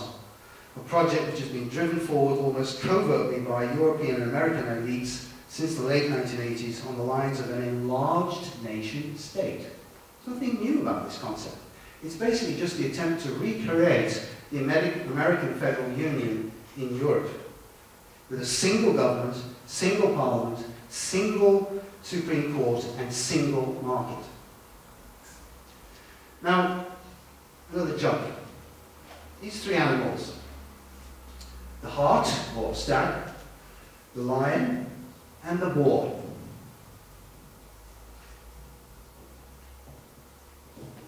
Medieval England had three kings named Richard, and their emblems were these: Richard I, II, and III. Richard I, the lion heart. Richard II, his symbol was the heart, and Richard III, his symbol was the boar. Now, I think we could say that these three symbols of the lion, the heart, and the boar can be said to be symbolic archetypes that relate to the three elements of the human being: feeling, thinking, and willing in soul life. Feeling, the heart, the lion, and its circulation, powerful circulation. Thinking is the symbol of the heart. Later on we see the image of the unicorn, a sort of ethereal being in a certain sense. And the boar, much more, down to earth. Come to that in a minute. Symbol of Richard III, symbol of will. Now, the guy I've mentioned several times already, so he's been quite an influence on me, I've learned a lot from him. The Austrian philosopher Rudolf Steiner showed how these three elements were grounded in human physiology, respectively in the circulatory system, the heart and lungs, the nervous system, centered in the brain, and the limbic metabolic system, centered in the guts. And his various writings for social renewal between 1917 and 1922, usually referred to as threefold social organism, or threefold social order, or threefold commonwealth, Steiner indicated how a healthy social organism could only come about when each of these three were separated from each other, but in such a way that they continued to interrelate in the same way that our three human physiological systems are separate from each other and yet interrelate. When they start to interfere with each other, then we get problems, physical problems in health. And when these three systems, which he described as the cultural spiritual system of society, the legal political system of society, and the economic system of society, which are related to our three human organisms, when these three social systems interfere with each other, when the government interferes with business, when business interferes with government through bribery and corruption, when the government interferes with the cultural realm by trying to control education, when the educational realm interferes with the government through opinion polls, or through interferes in the business realm through influencing it through things such as financial modelling and derivatives theories and these mathematical concepts of macroeconomics and econometrics and all this kind of thing. We see these systems actually interfering, and we get the kind of social mess which we have today. And Steiner indicated how a healthy social organism would only come about when each of these three social spheres were first of all separated from each other, autonomous and interrelating as they are in a human organism instead of mixed up. When today politicians like milkmen try to deliver solutions in education and economy, you notice that everybody's talking about delivering these days.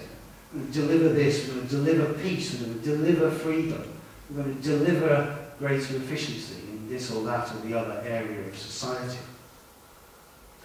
So these areas need to be informed by people with expertise in these different areas. And that's actually, in a certain sense, each one of us, because we are active as citizens in all three of these areas, in some parts of our daily lives, or some parts of our biographies.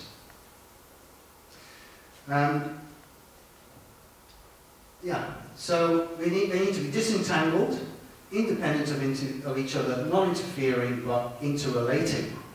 And Steiner was arguing basically that this would be to think of society in terms of a truly human, something that is truly human, and not to be thinking of it, not to be thinking, for example, of our economics in terms of social Darwinism, in terms of big fish eat small fish, in terms of big animals eat small animals, big companies swallow up little companies. Yeah? Hostile takeovers, whether you like it or not. This is a model from the 19th century, Darwinism applied to society, which is then applied to our contemporary thinking today still. And he's saying basically, well, this is not appropriate for a truly healthy human organism. European society is not based on the unitary nation-state model. So Europe, which is not based on just a larger example of a nation-state, which is what's going on now, characterized by maximum state interference in the various sectors of social life.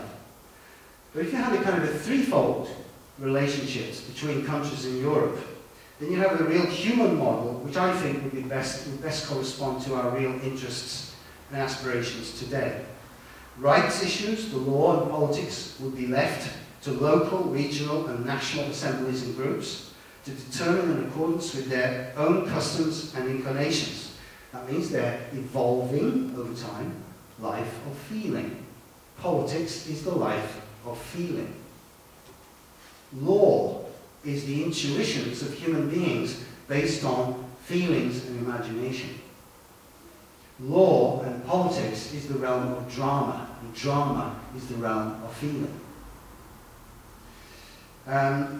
Economic issues can be determined by local economic associations of producers, distributors, and consumer groups linked to similar groups nationwide and continent-wide. Cultural life could be completely unbound by local, regional, and national bonds. Completely free, as it was in the Middle Ages, when artists, craftsmen, architects, and scholars moved freely everywhere. Of course, you'll say to me, yeah, but the church used to control everything. Yeah, okay, that's true. At least they used to try. But what I'm pointing to here is the fact that there was a real sense in which artists and scholars in Europe in the Middle Ages really saw themselves as part of a kind of, brotherhood. I mean, it was mostly men, I have to say. Yeah? Brotherhood in those days, international association of scholars, of thinkers. And not just thinkers who were urged by their government to put their minds only into the service of national interests. The cultural life belongs to the whole of humanity, not just to nation states or to nations or peoples. What belongs to peoples are people's laws and people's customs, because peoples have generated them over centuries, even millennia, and they should be respected as such. A truly Europe-wide, vigorously pluralistic cultural life would then develop, instead of the Anglo-American corporate-dominated media culture of mediocrity and sameness, which is so prevalent today, and which has replaced the mediocrity and sameness of communist culture in Eastern Europe. So, you know, we get the look-alike chain stores in all our towns and cities up and down Britain, the look-alike shopping malls, and so on. Now I'm going to jump ahead quite a bit, because I haven't got time to go through the description of this whole threefold thing in detail. But just to say that, you know, Brzezinski said there are no new ideas out there in effect. There are no new imaginations. And both he and Francis Fukuyama, who in 1989, you may remember, talked about the end of history, basically said, well, we've got it sorted now. Anglo-American democracy and the model of the economy will go on now for a time immemorial. That was their view back in 89. But actually I would argue that that view is stuck, profoundly stuck, in the 18th century. Models of politics and economics from the 18th century, we've got to move beyond that, because they're actually destroying us. And the ideal of the threefold picture of society is something which I feel is genuinely healthy, genuinely sound, genuinely organic. And Schopenhauer said, all truth passes through three stages. First, it's ridiculed, impractical, stupid, dreamer, idealist. Second, it's violently opposed. And third, it's accepted as self-evident. So these things take time, but if one keeps on trying to understand these things, gradually the level of the boats rises, as it were, and consciousness develops. But what is gradually emerging now in the EU, step by inexorable step, is a single, centrally controlled European state in the image of the centrally controlled US federal union I mentioned, that emerged after the American Civil War. And as this federal European Union becomes ever tighter, it will only bring disaster in a region like Europe, which has such historical complexities and regional variations. We saw what happened in 1919 when Woodrow Wilson came over from America and tried to impose his vision from America, the vision of an American professor and lawyer, onto European complexities at that time. It was a disaster and led largely to World War II. Moreover, European culture, which has historically contained the polarities of a tendency to greater individuality in the West, Britain, and greater collectivity in the East, Russia, and then a kind of mixture of these two in the middle, Germany, there's a threefoldness in there, in Europe itself. And this threefoldness has contained these polarities. And this threefoldness now finds itself, this threefold Europe, finds itself between a global polarity of China and America. And in this context, David Cameron in Britain appears to work against the tendency in the EU for central control of all areas of life. But beyond this one good idea of his, and I think we can say it is a good idea, I mean, if the European Commission is trying to control everything, I don't think people, well, I'm sure most people in this room would think that's not a good idea, I certainly don't. And David Cameron also appears not to think that's a good idea, so that seems to be one good idea he's had. But beyond this ongoing good idea, he doesn't go. Like so many in the British elite on both sides of the political fence, he still sees Britain's future as essentially tied up with America and in support of the emerging transatlantic dominance of Europe by the English-speaking countries through finance, Wall Street and the City of London, NATO, and the soft power of Anglo-American mass culture. This Anglo-chauvinism is a view of the future that is still stuck in the imperial era, the age which is now actually passing. A worthier future for Europe would be as a threefold association of states in which each state would itself be threefold. It would be a Europe whose businesses collaborated in one sphere, economic life, production, distribution, consumption, where there was untrammeled freedom of the individual in the cultural life, but where there was equal respect for particularity and national autonomy in the third sphere, the sphere of law, rights, and political arrangements. Apart from Cameron's one good notion, which is his opposition to central political control over the economy, something which reflects the economic inclinations of the British people over the last 400 years.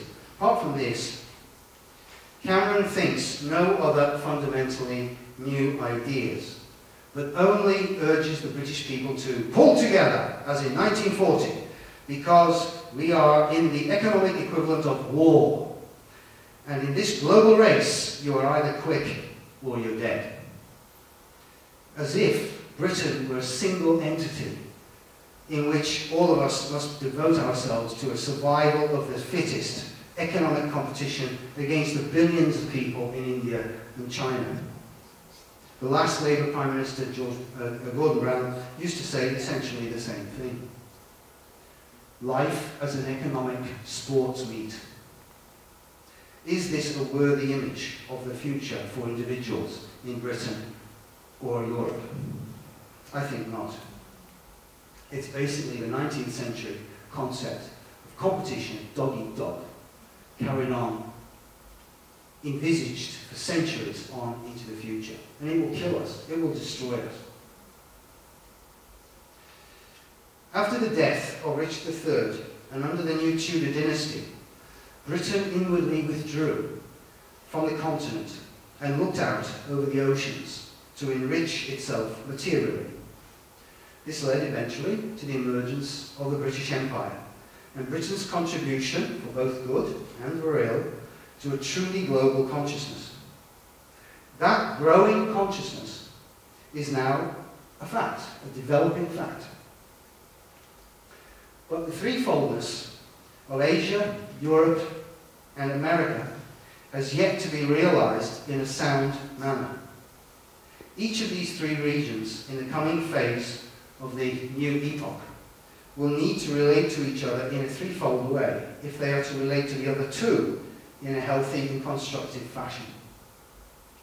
But at the moment what we see is increasing fear, suspicion, and tension between America and China.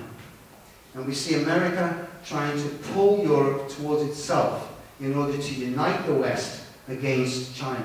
We see America and Britain attempting to do the same with India, to draw India back into the Raj, if you will, back into the Western orbit, again with opposition to China in mind. This is going in a really unhealthy direction, decades into the 21st century. If I think about my granddaughter, who's now 6 months old, and my son, who's 25, you know, what's coming towards them in the next couple of decades? Think of the history of Europe in, say, 1890, when already in the 1890s, people in the English-speaking world were envisaging World War I, were envisaging communism in Russia. So, after 1485, England took the fruits of its historical experience as a member of European Christendom out into the world. And we tend to forget, you know, because the media and our education system focuses so much on the Tudors or the Nazis, that we tend to forget there was an England sometimes before Henry VIII. But actually, there was, you know, there was the England of Alfred, there was the England of the Celts, there was the England of the Neolithic peoples who built Stonehenge. There was, all of that is our heritage, not just imperial England from the time of Henry VIII, Elizabeth I, the Georges, Victoria, and so on. That's what they want us to focus on, the imperial England, the dog-eat-dog England, the top dog England, the military England. That's where they want us to focus, the new Rome. And we have to decide whether we want to be the new Romans still, with that picture of the world in the future. I would argue that in a certain sense, given this threefold global perspective which is now before us, that in a certain sense, Britain, without losing itself, needs, having done what it's done in creating this global consciousness, needs in a certain sense to return to the continent which gave it birth, which is Europe, of which we are. We're not part of Africa, we're not part of America, we're not part of Asia. Europe is actually our continent, and without European civilization, English, British civilization cannot be conceived. In whatever field, art, sciences, crafts, you name it. Yeah? We tend to forget that. Particularly in the current economic environment, and because we see what's emerging over there in the European Union, and we sense, we smell almost, that that is unhealthy, and that we don't want to be part of that, and that's right. But there's another possibility for a European future than that one, which is an old-fashioned totalitarian one.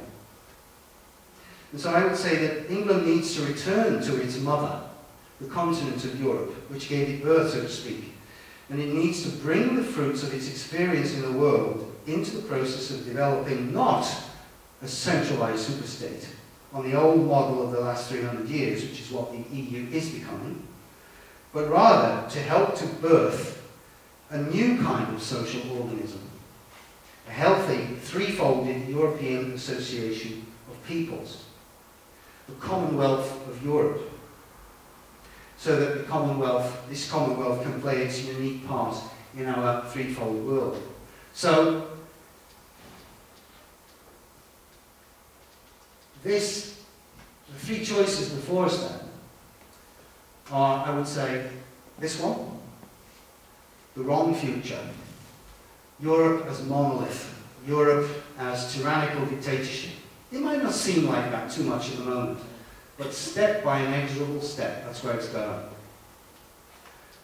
Or this one, back to the past, back to the age of bickering states. Now, some of you, I'm sure, are familiar with Alex Jones, yeah, on the internet. And what does Alex Jones say? Alex Jones, with his Texan will, he says, the answer to 1984 is 1776. Yeah? Probably some of you have heard him say that. It isn't. The answer to 1984 is not to go back to the 18th century, whether you're Alex Jones or Ron Paul or whoever you are. The answer to 1984 is 2013. It's right here and now in our intuitions and imagination today.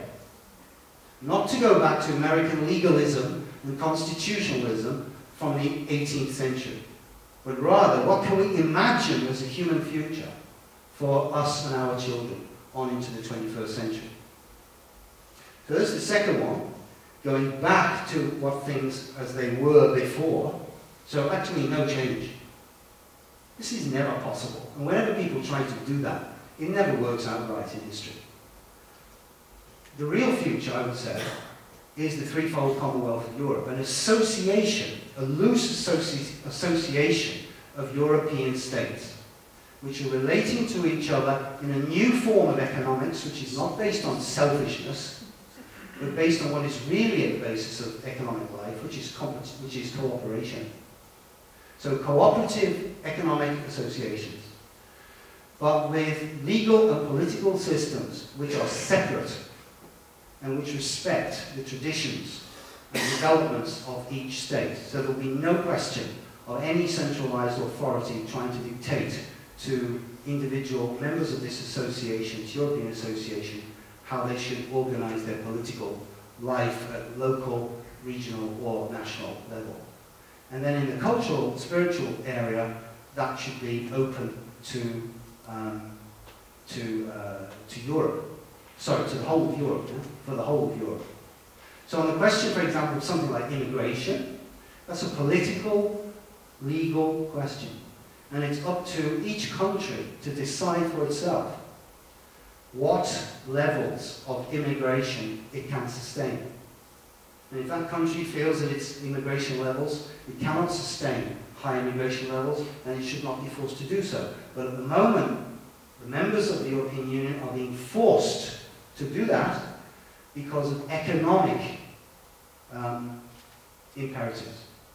And in a healthy threefold social organism, that would not happen, because economic imperatives should not determine political ones.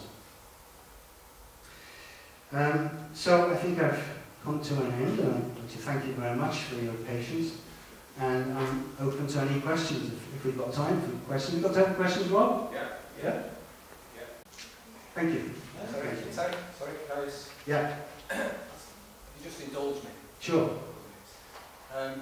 First off, in the first part of your presentation, you alluded to the expulsion of the Jews. Yeah.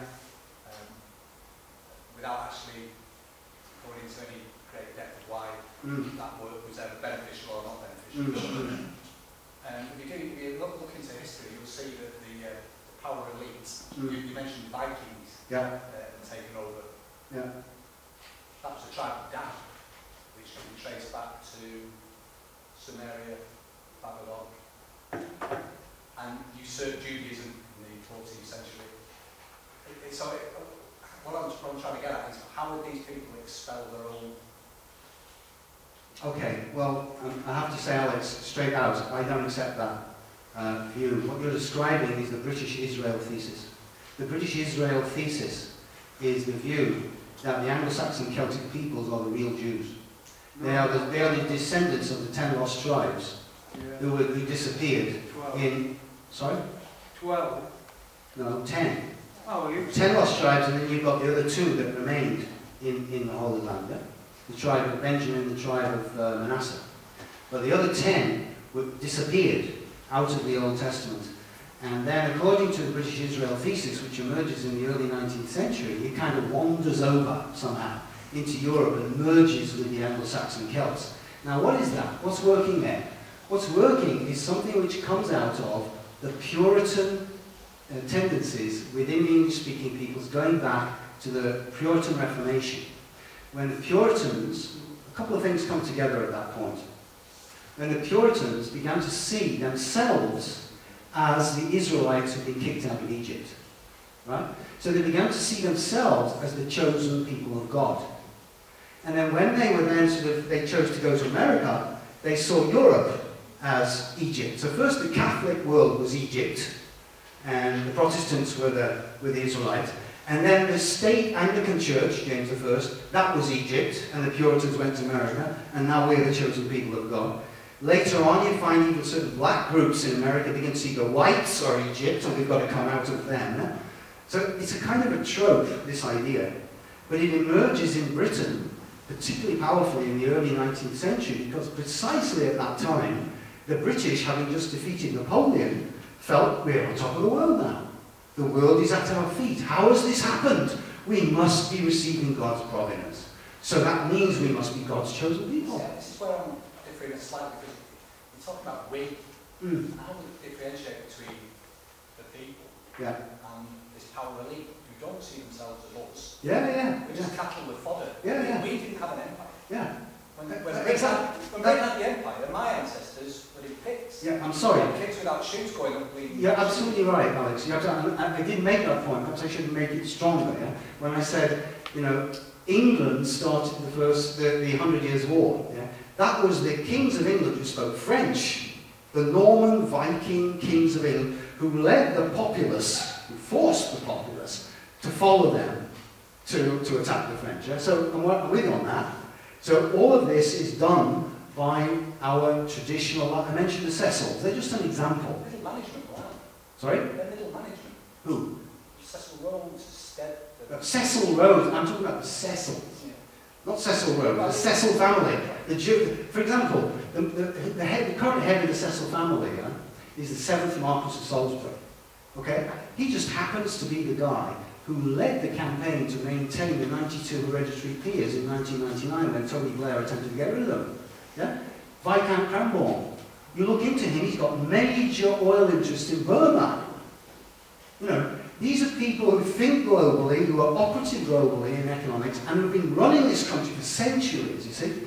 Now, in that sense, yes, Cecil Rhodes is middle management. Cecil Rhodes is a guy, he's like Margaret Thatcher. He's a guy with will. He's a guy with imagination, right? We use him. And we use him to do a task for us at a certain point in our nation's history. And that's what our aristocracy and our ruling class did with him. Yeah? So yes, Cecil Rhodes and Stead are, in that sense, a middle management. But you've got to look at what they conceive, the ideas that they conceive. Yeah? What they sell to us.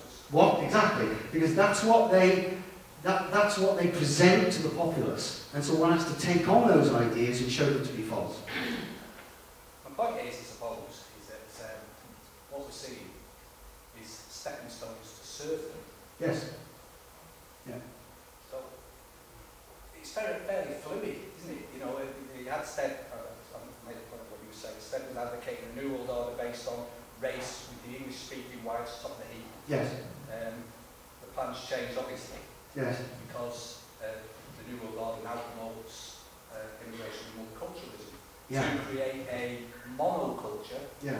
which is far more malleable and easier to control. Yeah. So it's changed. Yeah, that's right, Alex. But I would say, you see, that, for example, if you've got somebody like Obama in, yeah, the point for these people is, Alfred Milner made the point. He said, I am a race patriot.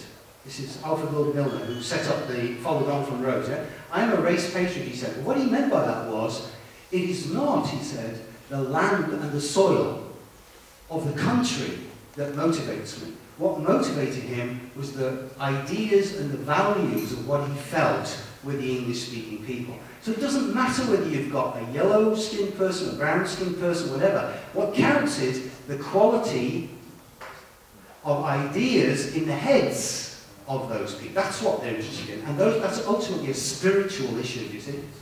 It's a spiritual issue. What kind of ideas do the leaders have? Not what kind of physical outer garment are they wearing, whether they're a man or a woman, whether they're homosexual or heterosexual. But what kind of ideas? Are they materialist or not? And that, for me, comes down to the no. Because if you're a materialist, then you believe that your consciousness is scientifically controllable and manipulable, and then we're lost. Because as soon as you start imagining that your consciousness is scientifically describable and controllable, humanity's finished. So it's ultimately, the real nub, it's a spiritual question. What is human consciousness? That's why the materialistic scientists at the moment are so hard-pressed that they're really fighting to try and prove, and the media are desperately trying to urge them on in this, yeah? To prove that human consciousness is a material product. It's just electrochemicals. But if we give way on that struggle, we're finished.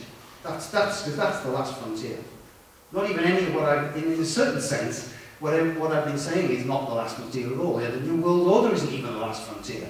The last frontier is what's inside this human being. What is the human being? That's the question. I'm sorry, I'm hogging this. Yeah. Just one last point. Sadly, you've given so much information, but I suppose my point is that, like I say, we're just seeing middle management play acting an agenda, we're reacting to it. Whereas the power elite, basically, I would say they're Kabbalists. They have no affiliation with any racial group, any nation. To them, it's just about return to serfdom. And the point is, once, going back to your first part of your presentation, when there was a period, perhaps not thinking of Merry England, yes, when we were controlled by this death cult, to quite the extent.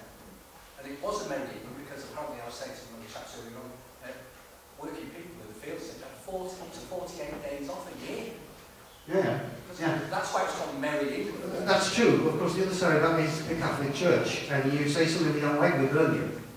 That's the other side. So the Catholic Church gives us all these nice holidays. We can all get drunk on the national holidays. But you step out of line in your thoughts, you're dead. Any other question? Thank you for your question, David. Huh? Sorry? We're in the fourth dimension now. This is all going to change. Sure. The fourth dimension. Well, yeah, we are, in the sense that we are time beings, right? But there's new information coming now. We're going to different race, aren't we? Yeah, I think many of us would say, well, that's happening, yes? Yeah. So this is all going to change. It's not going to be exactly what you said. Well, yes, but there are many. The point is that these power elites don't actually, at bottom, they don't reckon with that. Because their fundamental philosophy is a materialist philosophy. And it's that materialism which is the basis of the serfdom which Alex has just mentioned. Because once you recognize that you are a materialist being, you become a serf. They've got you. Well, it's going to be a more spiritual time. Sorry? It's going to be a more spiritual time. Well, this is. I feel this is going to be the struggle of the 21st century. Yes. It's going to be a struggle of the 21st century in just even more dramatic way than the struggle between capitalism and communism of the 20th century. We're going to see that we will be forced, that if you don't subscribe to a certain materialistic view of the human being, if you don't vaccinate your children, if you subscribe to certain forms of medicine and so on, then you're just a lunatic who is a danger to the people. You're just an enemy, you become an enemy of the state. We're getting very close to that now. I'm sure some of you have seen what has been said over the measles outbreak, for example. That's the state of fear, and we're not going down that road. Well, you may not be, sir, but the point is, the media are working overtime to make sure that a lot of the people do go down that road, and they've been doing that since mass newspapers were developed. We're not listening to the media. Do you think transhumanism? Yeah, I'm sure you're not listening to the media. A lot of people, I'm afraid, still are listening to the media. Sorry, there's a question at the front here. Yeah? I've just talked about Stead before. Yeah. Is he on the Titanic? The question was W.T. Stead on the Titanic? You're quite right, he was indeed on the Titanic, and he died on the Titanic. Yeah. That's right. Or the Olympic, depending on the point of view. So do you think he could have been snuffed out? Well, that's a big question. Could he have been snuffed out? Are we going to take down that whole ship to snuff out? I don't think so. I don't think so. But I think possibly, that his occultic capacities of seeing the future were not obviously not as great as he imagined they were. Yes. Do you think transhumanism? Here it is. Here's the point. Sorry, would you speak up, sir? Transhumanism. Right. If anybody's familiar with it, but yeah. This seems to be some sort of central tenet of the New World Order. Yeah. Yeah. This is the big issue. Yeah. Transhumanism. I mean, look at this technology here. We've all got this technology going here, and we're all encouraged to get into technology and appreciate technology, right? And so, what's the next step? The next step is, of course, we're going to have a great increase in artificial intelligence and robotics and so on, and the Internet of Things and all products communicating with each other and so on and so forth. Yeah, this is the way. This is what we're being pushed gradually towards, whether we want it or not. No question of, is that a good thing to do? Is that a good thing to develop? But we're actually being pushed step by step towards this transhumanist direction, where human beings. So, what's his name? Hawkins, the Dawkins. No. The transhumanist, Kurzweil, Ray Kurzweil, yeah, the transhumanist guru, where he is telling us basically that mid-century we're done, we're finished, because the machines will be so intelligent by that time, we might as well give up. Yeah? This is the key. This is the key struggle, I think, for the 20th century, because we're being conditioned to be dependent on the machines. We're also being conditioned to think we are basically stupid and we're just, materialist mystics. I mean, what are you? You're just a bunch of electrochemicals. Where does that come from? Well, your physical problems are due to your parents, and they're due to their parents, and so on and so on. Where does that end up? Nowhere.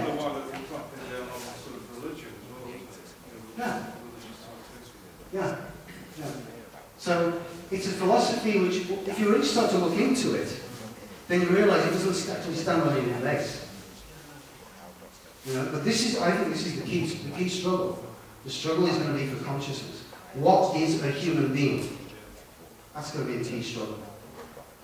And they're going to tell us, a human being, you're either an animal or you're a machine.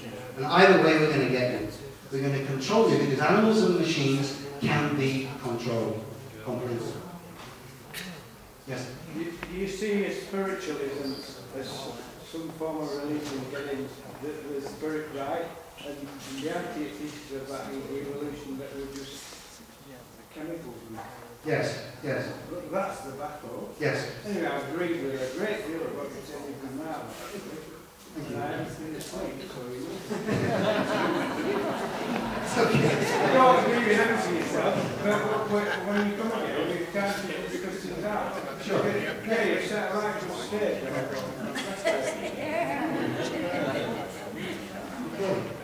Yeah. All I have to say is that, on a positive note, is that when there's a lot of confusion out there, take it back to source.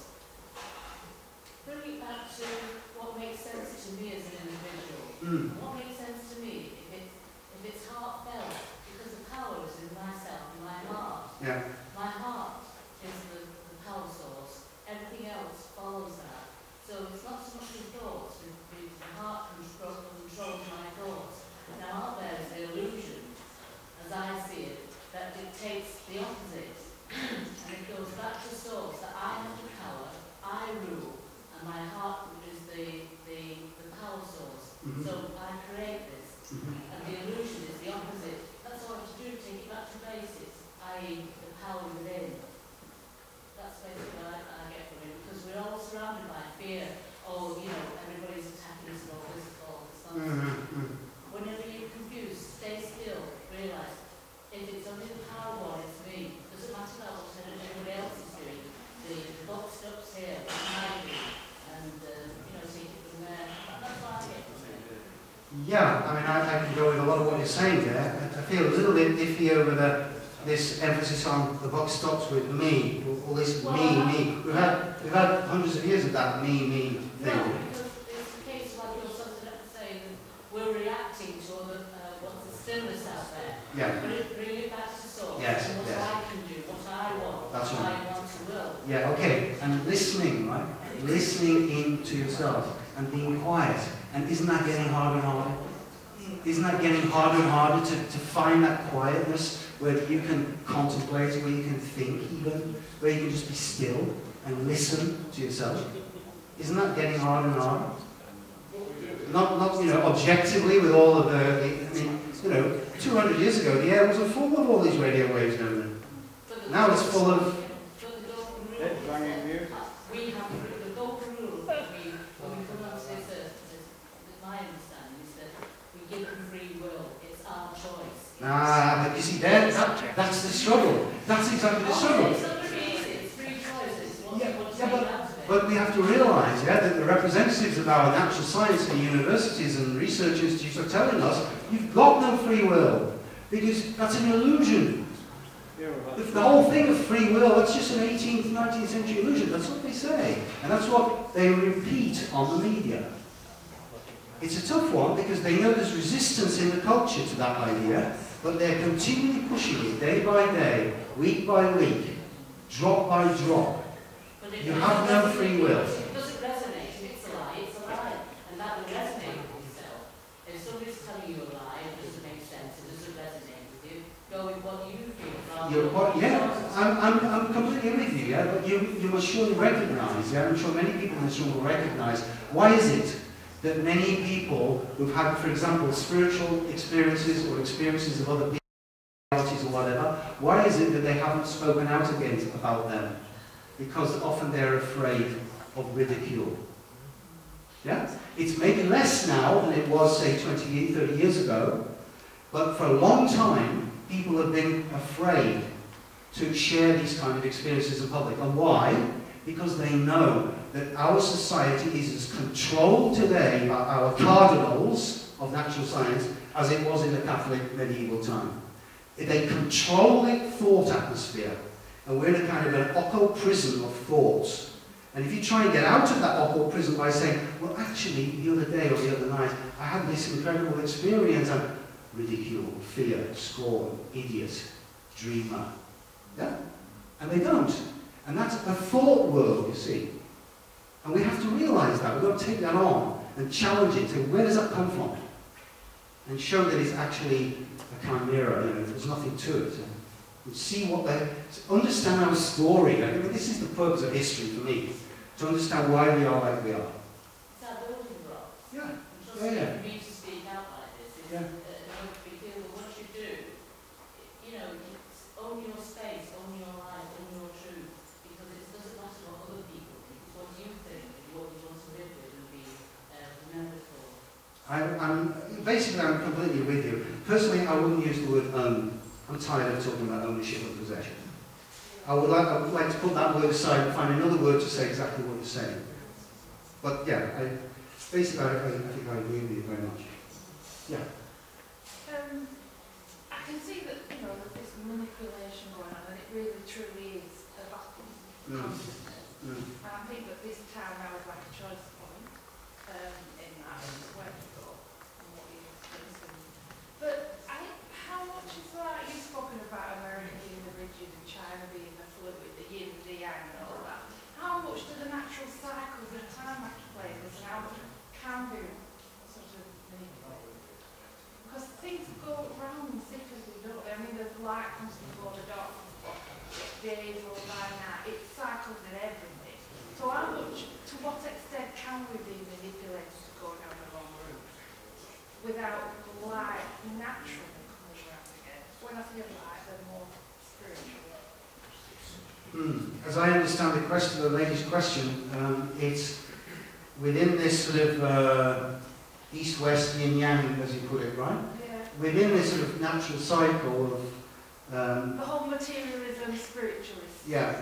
How far is it, you're asking how far can we avoid this manipulation within this context? Yeah, because the world seems to, the whole history of the world, from what I've read, going back to what you were talking about, it seems to have been a cyclical thing where I mean, you go back thousands with the golden age and things like that. It seems to be cyclical. How much can they manipulate, and how much is this golden age going to come round again? Whether the ruling elite and the greedy and the materialistic want it that way, how much can that, you know? Can I get on? Yeah, okay. I think if you think of a figure of 8, right? With a figure of 8, you come to a centre point. There's a point there. Yeah. If you think of Asia, for example, just to take Asia as an example, yeah, the whole development of Asia is marked, I mean it's incredibly complicated of course, but it's marked in a certain sense by a sense that the individual is not so important. The community is important. Yeah? I spent 10 years in Japan, so I know something about that. The community is important. And then you come to this point, and there's a crossing point, and you come to, well, let's say, somewhere in the US, say New York. Think of New York. I talked about the culture of deathliness. I mean, as far as I'm concerned, that's the architecture of death, New York. Well, but there's individuality, as it were, self-centered, right? Now, that, to my mind, is a little bit like a teenager. Okay? So we've all been children. We all know what it's like to depend on our parents. We're brought up by our parents and our teachers and our religious figures or whoever, yeah? Authority figures. And we look up to them. And that's fine. But then, gradually we go through puberty. And then we come to teenagers, and then there's rebellion. And then I want to think for myself. Yeah? Self-assertion. Individualism. Insulation. Right? This is all natural. This is all how it should be. Right? You've got to think for yourself. You've got to say, sorry mum and dad, I want to go my own way now, right? That's dangerous. It's necessary, but it's dangerous. And at that danger point, the young person can be pushed into drugs, into crime, into political violence, into fanaticism, into all kinds of things, yeah?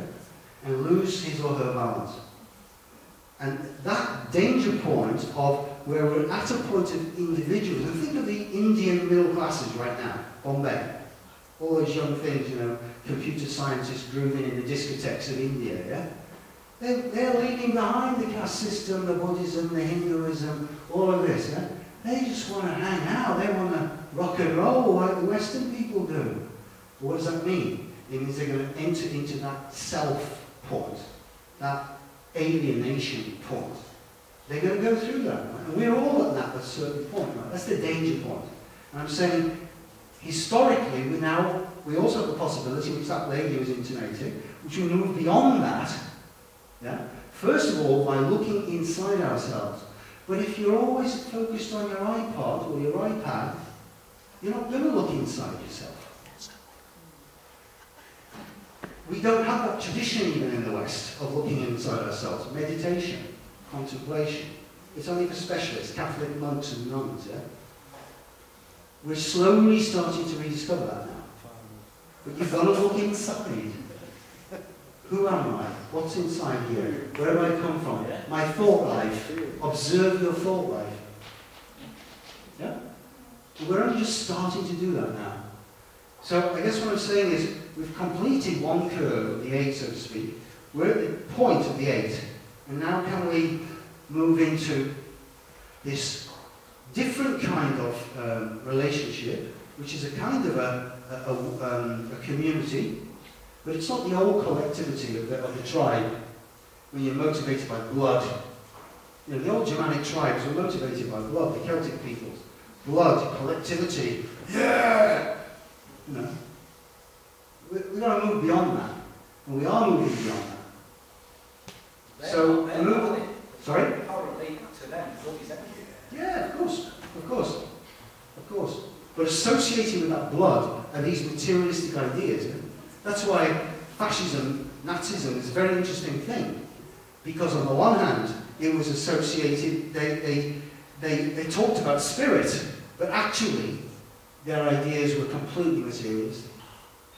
So is a choice point then? Last question. This what you call a danger point.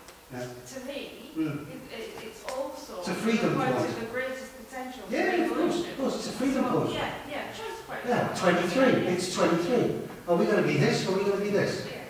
Yeah? Are you going to stand this way, or are you going to turn me upside down on my head? And I become an animal. Yeah? It's choice. It's about choice. Consciousness. Sorry, Rob. That was it, last question. That was the last question. Yeah, that's great. Okay, thank you very much.